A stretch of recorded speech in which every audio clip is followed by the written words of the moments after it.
নমস্কার। Love and light, ভালোবাসার সাথে আলোর সম্পর্ক।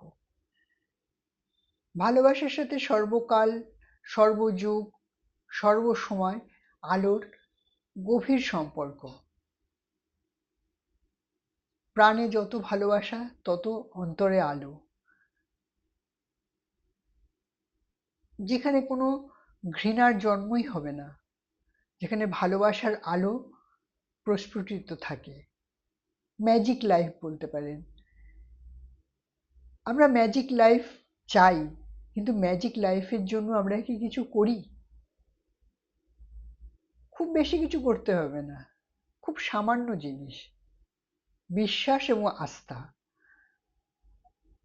যদি বিশ্বাস থাকে যে আমার ভালোবাসার লাইট সর্ব জায়গায় ছড়িয়ে পড়বে, পড়বেই পড়বে।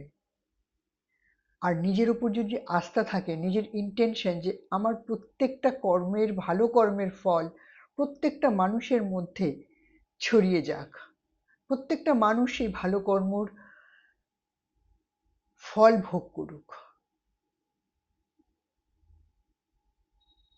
আমার পরিবার, আমার আত্মীয়স্বজন, আমার দেশ, আমার দশ, প্রত্যেকটা জায়গায়, প্রত্যেকটা অণু পরমাণু, গাছপালা, পশু পাখি, সেই লাভ অ্যান্ড লাইট যখন অন্তরের মধ্যে জ্বলে ওঠে, সে এক অনাবিল আনন্দ, এক অনাবিল সুখ। সেই সুখের কোনো ভাষা পরিভাষা নেই। এটা খোঁজার জন্য কোথাও যেতেও হবে না, হিমালয় চলে যেতে হবে বা কোনো গহন অরণ্যে গিয়ে ভীষণভাবে নিজের মধ্যে নিজে ডুবে থাকতে হবে, কিচ্ছু না। নিজের দৈনন্দিন কর্ম, দৈনন্দিন কাজ, দৈনন্দিন প্রত্যেকটা দিনের প্রত্যেকটা কর্মের মধ্যে আমাদের লাভ অ্যান্ড লাইট আমরা ছড়িয়ে দিতে পারি। আমাদের সেই ক্ষমতাটাকে অ্যাক্টিভেট করা, যে প্রত্যেকটা জীব ঈশ্বরের তৈরি, ইউনিভার্সের তৈরি, প্রত্যেকটা জীবের মধ্যে আমাদের ভালোবাসা, করুণা, কেয়ারিং যদি আমরা করতে পারি, তাহলে অটোমেটিকলি আমাদের ভিতরে লাভ অ্যান্ড লাইট, ভালোবাসার আলো জ্বলে উঠবে। আর সেই ভালোবাসার আলো এত স্নিগ্ধ, মনোরম, জগৎ চরাচরকে তো শান্তি দেবেই।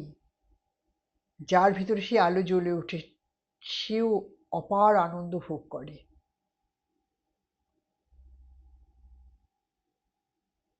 খুব বেশি কি কিছু করা লাগলো এতে? না। ঈশ্বর আমাদের অনেক রকম গুণ দিয়েছেন। ভালোবাসতে গুণ দিয়েছেন, রাগ করতে দিয়েছেন, নানান রকম এক্সপিরিয়েন্স করার, মানসিক অনুভূতি করার সুযোগ দিয়েছেন। কিন্তু তার সাথে একটা চয়েসও দিয়েছেন, যে আমরা কোন চয়েসটা নেব। আমরা সবসময় রেগে থাকবো, নাকি সবসময় আমরা এমন কথাবার্তায়, ব্যর্থ কথাবার্তায় নিজেদেরকে জড়িয়ে রাখবো, যেখানে এমন কোনো কথা নেই যেটাতে জগতের উন্নতি হয়। হিরে মুক্তো পান্না সবকিছু দিয়ে সেজে গুজে বসে থাকবো, কিন্তু যে রিয়েল হিরো, যেটা অন্তরে জ্বললে আরো সুখ, আরো সুখ, তার সন্ধান করব না। চয়েস, যেহেতু চয়েস দেওয়া আছে, তাই জন্য আমরা যে কোনো কিছুই চয়েস করতে পারি। লাভ অ্যান্ড লাইটও চয়েস করতে পারি, আবার আরো অন্যান্য যেসব যা কিছু আছে, রাগ, ঘৃণা, এগুলোও চয়েস করতে পারি। কিন্তু লাভ অ্যান্ড লাইটে যে নিজের, নিজে আলোকিত হওয়া এবং জগৎকে আলো ছড়িয়ে দেওয়া হবে, অন্যগুলোতে তা হবে না। অন্যগুলোতে কি হবে? নিজের ধ্বংস হবে।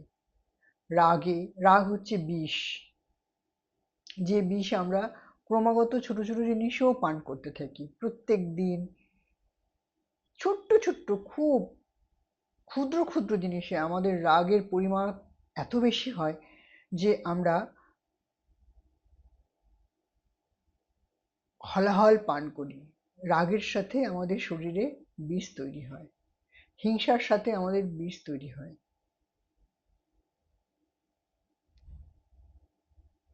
এই মুখ দিয়ে যদি ভগবানের নামই না করলাম, তাহলে আর কি করলাম? ব্যর্থ কথায় দিন গুজরান করে ফেললাম।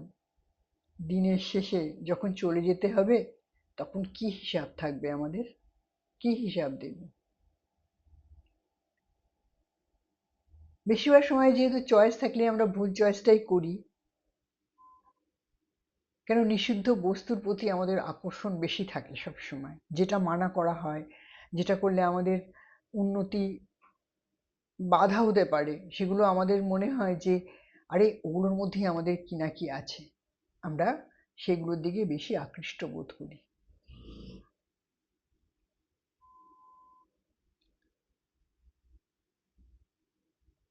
গীতায় বলা হয়েছে যে কর্ম করো, ফলের আশা করো না। এটার একটা বৃহত্তর, অনেক বড় একটা মানে আছে। যদি আমরা কর্ম করি এবং ফলের আশা ক্রমাগত করি, তাহলে আমরা যে খারাপ কর্মগুলো করছি তারও ফল আমাদের ভোগ করতে হবে। সেজন্য ভগবান শ্রীকৃষ্ণ আমাদের বাঁচানোর জন্য যে কর্ম করো, ফলের আশা করো না। ভালো কর্ম করো, তাতে ভালো হবে, ফল মন্দ কর্ম করলে মন্দ হবে। কিন্তু যদি আশা নিয়েই কর্মগুলো করো, তাহলে ভগবানের আর কোনো ক্ষমতা থাকে না আমাদেরকে বাঁচাবে, বাঁচিয়ে রাখবে। আমাদের কৃতকর্মর জন্য যদি আমরা ফলের আশা না করে যদি কৃতকর্ম করি কিছু, তাও ভগবানের হাতে একটু থাকে যে রক্ষা করার, সেটুকু আর থাকে না। কিন্তু আমরা লোভী মানুষ, আমরা কর্ম করেছি কেন ফলের আশা করব না? ভালো ফলের আশা করব, মন্দ ফলের আশা মন্দ কেন হবে?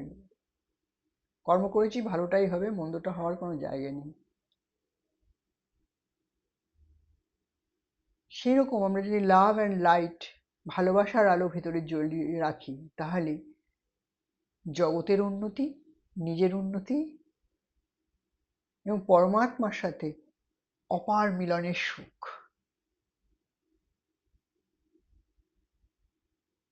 বেছে নিতে হবে আমাদেরকে, আমরা কোন পথে যাব।